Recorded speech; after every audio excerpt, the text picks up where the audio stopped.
श्रीराघवम्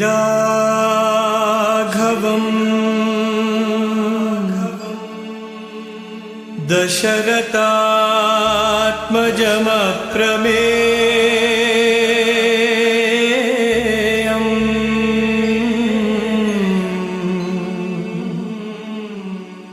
सीतापतिम् रघुकुलान्मयरत्नदीपम्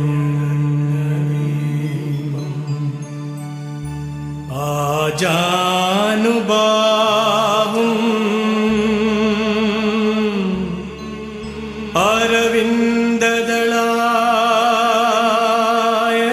अरविन्ददलायताक्षम्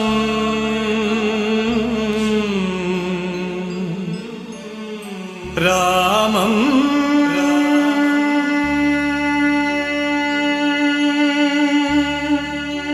निशाचर विनाशकरम्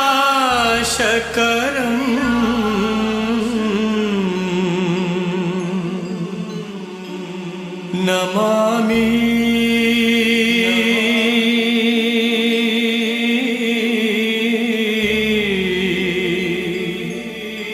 Namami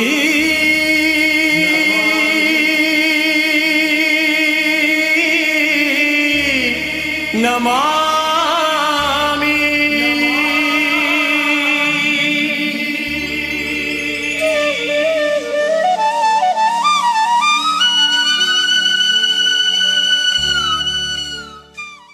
Ramakatha Rasavahini.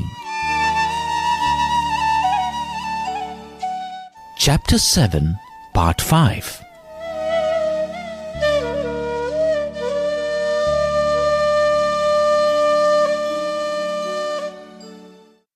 Vishwamitra spoke. Janaka, the mission on which these princes accompanied me from Ayodhya was over. When the yajna I had resolved upon was accomplished without the least desecration, Rama and Lakshmana pleaded for permission to return home. Meanwhile, I received your invitation regarding the rite that you decided upon. So I asked the boys to accompany me to Mithila. Rama pleaded that since his father had deputed him only for safeguarding the rite at my ashram, he was reluctant to proceed further and be away from his father longer than permitted. But I spoke to them of many divine weapons you have, objects that they are naturally eager to see and handle. I described the Shiva bow which you have here and which deserves to be seen by them. I told them the story of that bow. Then they agreed to accompany me here, longing to see it. They have no yearning to go around the city or visit interesting places. Bows, arrows, weapons that can guard the right and punish the wicked, these claim first consideration for their attention. Janaka felt he had no need to hear more.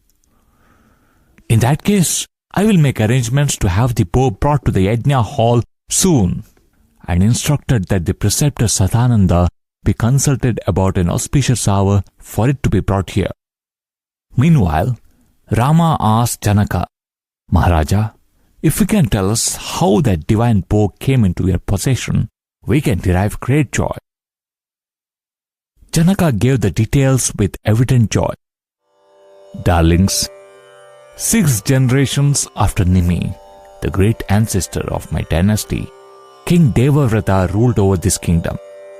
The gods placed this bow of Lord Shiva in trust in his palace. It has been with us since then. It's a weapon of the gods, so I assert it is no ordinary bow. It weighs some thousands of tons. No one has held it in the erect position so far, for who can lift that weight? Many times in the past, I tried to discover who could bend the bow and use it or hold it for public gaze. I invited people to try, but I have yet to see one who could do it. Every king and prince who attempted the feat failed and returned humiliated. They couldn't bend the bow or even move it even so slightly. One day, when I was turning the sword on the grounds where I had resolved to perform the yajna, a vessel was revealed in the furrow. When I removed and examined it, I found in it a charming female child.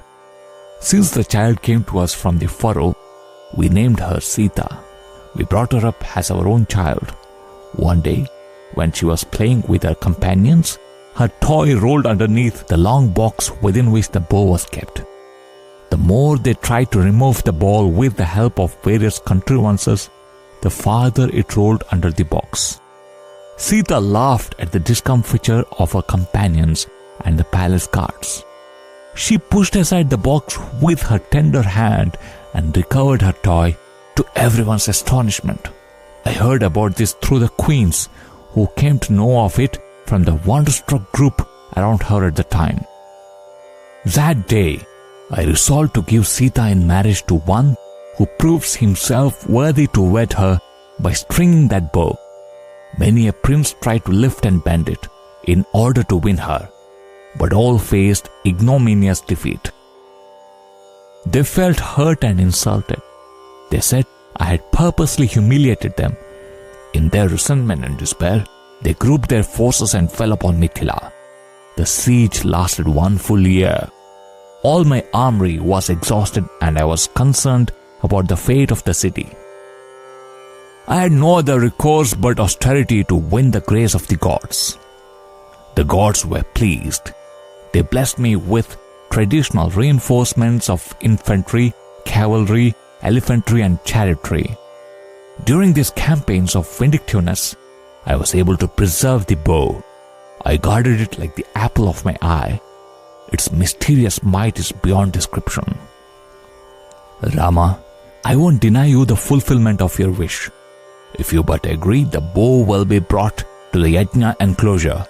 I will also announce that anyone who dare lift and bend it can try to do so. When Janaka spoke so authoritatively, Rama and Lakshmana looked at each other but did not reply, for they were waiting for instructions from the master whom they had followed so far. Just then, Vishwamitra, who knew the brothers' skill and strength, said that what Janaka proposed could be done and that he need not apprehend any obstacle coming his way. Janaka also announced that he would give Sita in marriage to whomsoever lifted the bow and stringed it, for he had vowed that Sita would be wedded only to such a one. Vishwamitra approved that procedure too. Janaka took leave of the sage and returned to the palace. He set upon the task of taking the bow into the yajna hall. A proclamation was issued to expose the bow to view, and it was communicated to as many kings and princes as possible. The 8-wheeled vehicle containing the box with the bow was pulled and pushed into the enclosure by a large band of hefty heavyweights, but they couldn't even move it a step.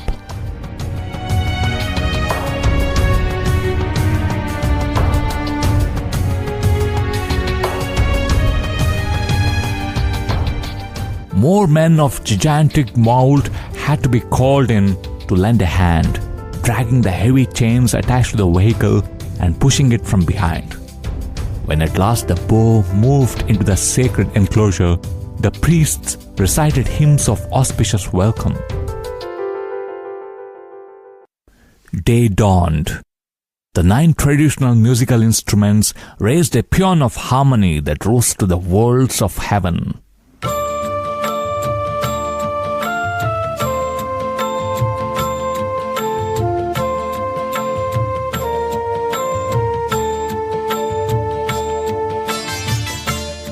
The auspiciousness of the day was declared through song and ritual.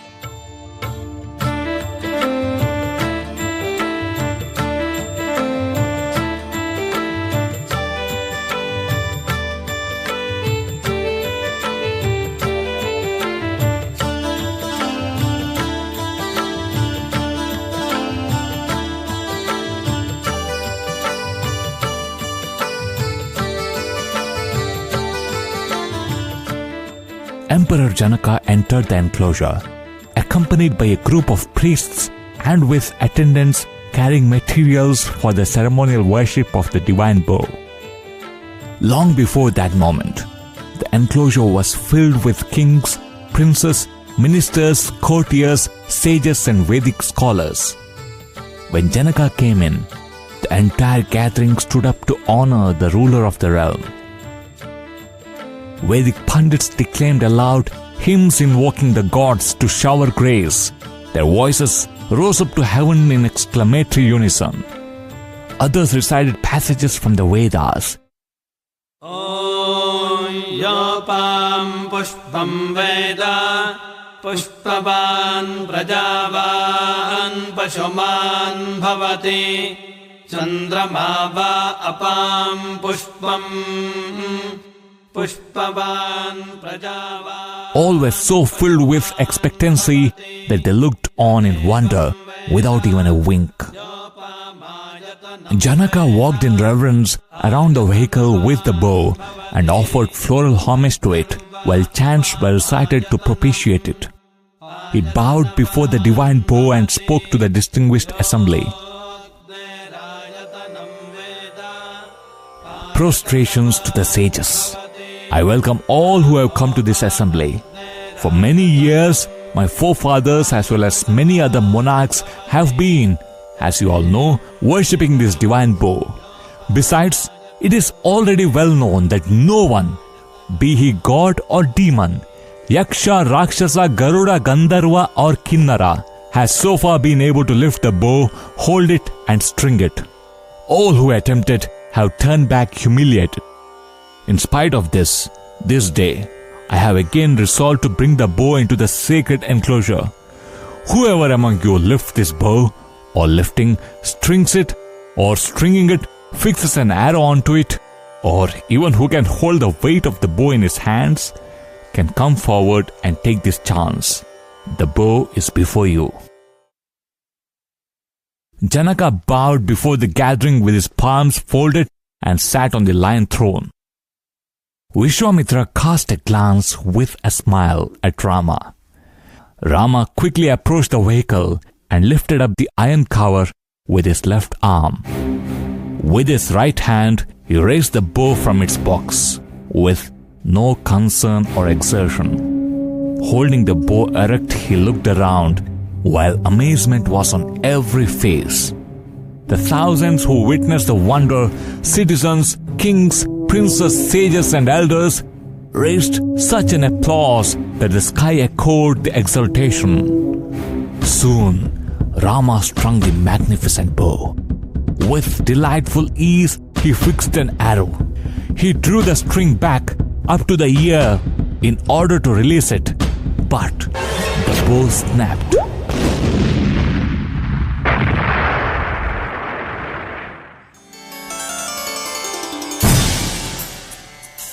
Everyone was shocked into confusion and fear by the strange, unexpected explosion. Many fainted, some cried out in terror, some fled in panic.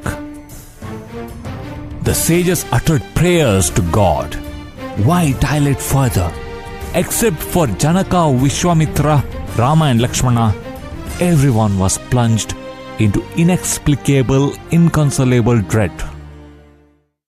Janaka rose from his seat, fell prostrate before Vishwamitra and said, Master, no one on earth can claim greater strength than Rama.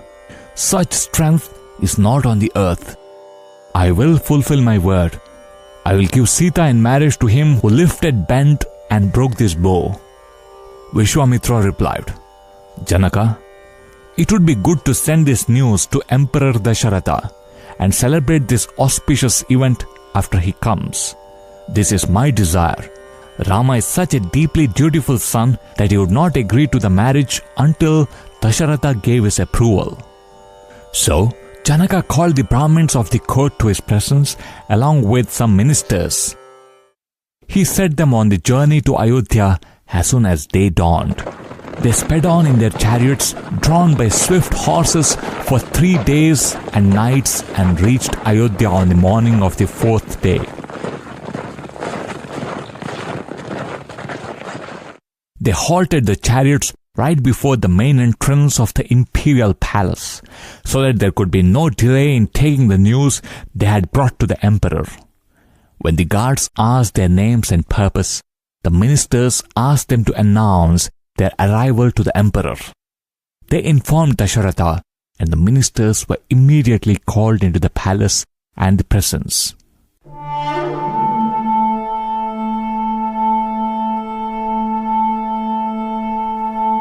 In spite of old age, Dasharatha was a divinely splendorous figure when the Brahmins and ministers of Mithila saw him on his throne. When they stood before that bright, venerable face, they fell at his feet without any hesitation or reservation. They stood up and said, "Maharaja, we are messengers from Emperor Janaka of Mithila. He commissioned us to inquire and learn from you about your welfare and the welfare of your realm. We have been sent with the approval of sage Vishwamitra and with the consent of the royal preceptor, the great Satananda, by Maharaja Janaka to communicate to you an important message." Dasharatha's face was brightened by smiles. His assurance was unshakable. He was struck by the humility and good manners of the envoys from Mithila. He said, "O greatest among Brahmins, O ministers of the Mithila court, there is no deficiency in the administration of the kingdom of Ayodhya, no obstruction anywhere for rituals like the oblation to Agni, no diminution in the happiness of any of my subjects, no obstacle from any quarter to the path of their moral and spiritual advance. My subjects are prosperous. They are progressing steadily towards the highest goal. I am glad to tell you this. I wish to know about Janaka's health and welfare, the emperor of Mithila, about the uninterrupted performance in his kingdom of the religious rites prescribed in the Vedas. You can communicate your message to me without any reservation. I am eager to hear it." When Dasharatha granted permission so softly and sweetly, the ministers signed to the Brahmins to speak. The chief priest rose from his seat and delivered the message. "Great sovereign ruler, our Maharaja Janaka has vowed that his daughter, the goddess Sita, would be given in marriage only to heroic might. No doubt you are aware of this, and you might also know that many princes have tried to prove their prowess and were humiliated. By divine will, your two sons, Rama and Lakshmana, accompanied the sage Vishwamitra, eager to see the great yajna that our Maharaja is celebrating. And your eldest son Rama won the goddess Sita by means of his incomparable valor. Maharaja, what shall I say? How shall we describe it?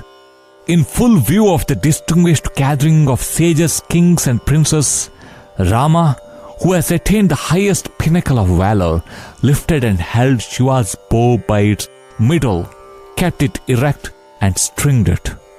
More than this, he broke the indomitable sacred bow, as if in play, into two pieces. Since Sita is to be given in marriage to him who lifts Shiva's bow, the sages who had assembled, as well as our Maharaja, have decided to give her hand to Rama. We have been sent to request and receive your assent, to offer your cordial welcome, to invite you with the preceptor, priests, ministers, courtiers, kith and kin, and attendants and followers to the city of Mithila. Our Maharaja desires to celebrate his daughter's marriage after receiving your presence. We were sent by him to inform you of this." The priests and ministers stood with folded hands, reverentially awaiting Dasharatha's reply. But Dasharatha thought it over with earnest care and sent for the sages Vasishta, Vamadeva and others for consultations before speaking a word in reply. He also invited the foremost among the Brahmins of the court. When they all arrived, he asked the party from Mithila to repeat their message.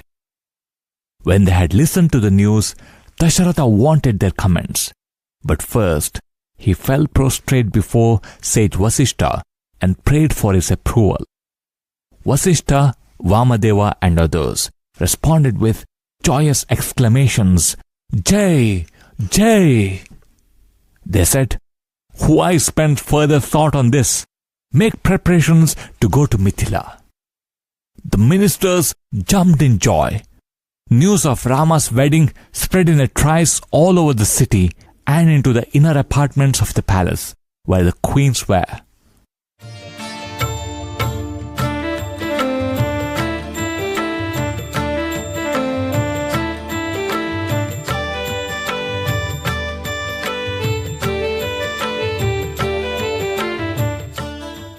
The citizens raised exclamations of "Jai! Jai!" in their exultation. Attendants and servants quickly made preparations for the journey. Jewels, silk brocades and other gifts were packed in large quantities and varieties. Countless chariots were loaded with them. The emperor and the imperial escort, royal preceptor Vasishtha, the chief priests and other Brahmins and Pandits ascended the chariot and took their seats. It was as if Ayodhya itself was moving to Mithila to witness the marriage. For all who longed to join, Dasharatha made suitable arrangements. No one eager to go was left behind. Even the horses seemed to share the joy that filled the hearts of the inmates of the chariots, for they trotted fast without slackening speed or showing signs of exhaustion. 2 nights and 2 days they spent on the road, and the 3rd night they reached Mithila.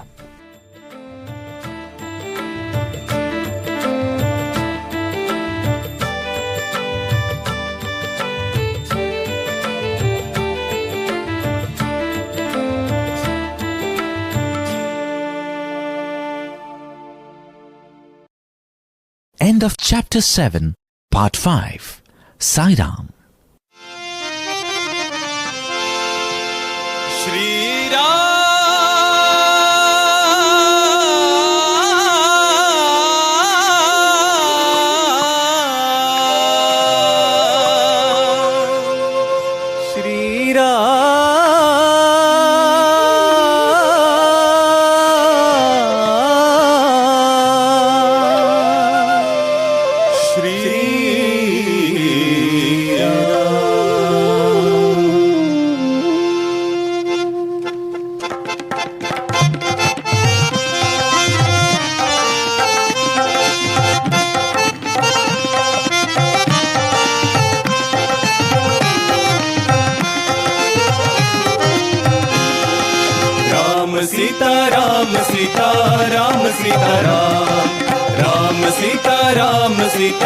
Ram Shri Ram ji की महिमा अपार, राम जी की महिमा अपार। सुन लो तो बेड़ा पार, सुन लो तो बेड़ा पार। श्री राम जी की महिमा अपार, राम जी की महिमा अपार। श्री राम नीरज नयना मुखारविंदा, श्यामल छवि अति सुंदर राम। करुणा स्वरूप श्री राम, निर्मल स्वभाव श्री राम। करुणा स्वरूप निर्मल स्वभाव, भक्तों के प्राण गुणशीलवान।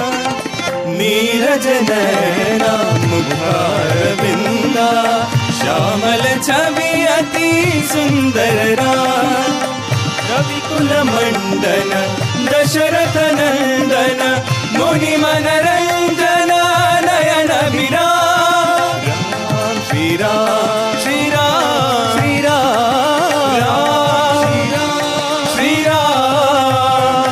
श्री राम जी की महिमा अपार, राम जी की महिमा अपार।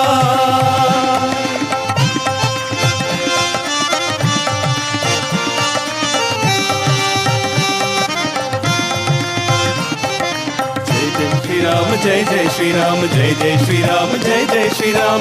जिनकी कृपा ने आकर बितारे, एक ही बाण ने दुष्ट संहारे।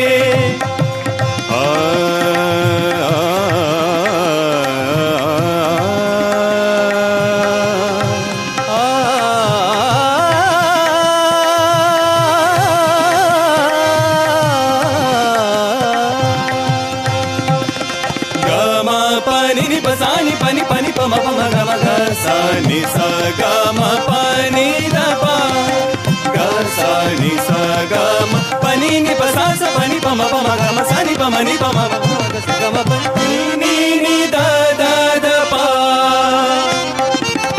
जिनकी कृपा ने पाथर बितारे, एक ही बाण ने दुष्ट संहारे, चरणों की धूल ने पापी उधारे। जन्मदिन उन्हीं का मना लो आज, जन्मदिन उन्हीं का मना लो आज। मुबारक हो सबको जन्मदिन की रात। रघुपति राघव राजा राम, पतित पावन सीताराम। रघुपति राघव राजा राम, पतित पावन सीताराम। राम सीता राम सीता राम सीता राम, राम सीता राम सीता राम सीता राम। श्री राम जी की महिमा अपार, राम जी की महिमा अपार।